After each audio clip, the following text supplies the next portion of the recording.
Kia ora koutou te iwi, ko Taiatani ahau, ko whakatohia te iwi, ko mātātua te waka, ko ōpape ki Opotiki, tuku kāinga, kei ahuriri ahau e noho ana, so I live in Napier, grew up in Aotearoa. Yeah, this is our mara, everything that we grow in it. It's not only for ourselves, we do feed our community as well, different whānau members. I guess the kaupapa for me is so important is because, you know, we have a lot of whānau that go without kai, and I think, why? Why do you have no kai? There's like no reason for it. And I grew up in a whānau that didn't have much kai, and we didn't grow anything. So being of Māori and Samoan descent, you know, our people grew kai all the time, and that's what I'm trying to connect back to.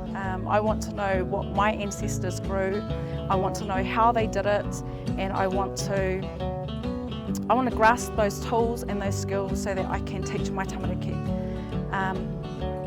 Even if it's just on a small scale, a few people, I'm good with that.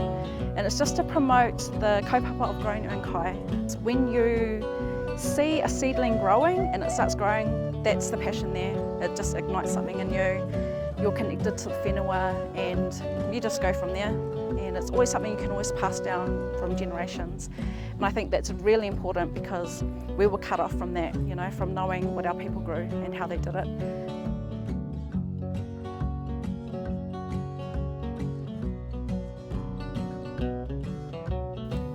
I think it was last year I had put a post up because I kept seeing empty spaces, like green spaces, and I know across the road people just use it for parking, so the residents will just park all their cars on.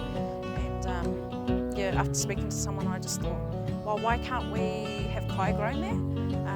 The community that lives here can all help out, and I think it'll be alright. During lockdown we had a harvest, we filled up our wheelbarrows, cut up our kai, and we went door knocking to every house. And just seeing who wanted vegetables, and everyone was like, what? Where'd you get this from? And I was like, oh, my garden. And they're like, where do you live? 2 doors down. So everyone knows now that we grow kai. We fill the areas, you know, would have less people searching out for food grants and things like that, needing to approach food banks, you know, and just some education behind it. Not just growing your kai, but how to cook it. And I'm just so, I guess, hopeful for whānau to grow the kai. So last year, the whole fence line, we put fencing wire like this up, and then we grew kamo along the whole fence line. And then our neighbours that went over, and the neighbours were like, oh, your kamo's come over, and we're like, if it's there, help yourself, have it. So we've inspired them, they've started growing their mara out the front of their house. And they stand up over the fence and they're just like, oh man, oh, I like that.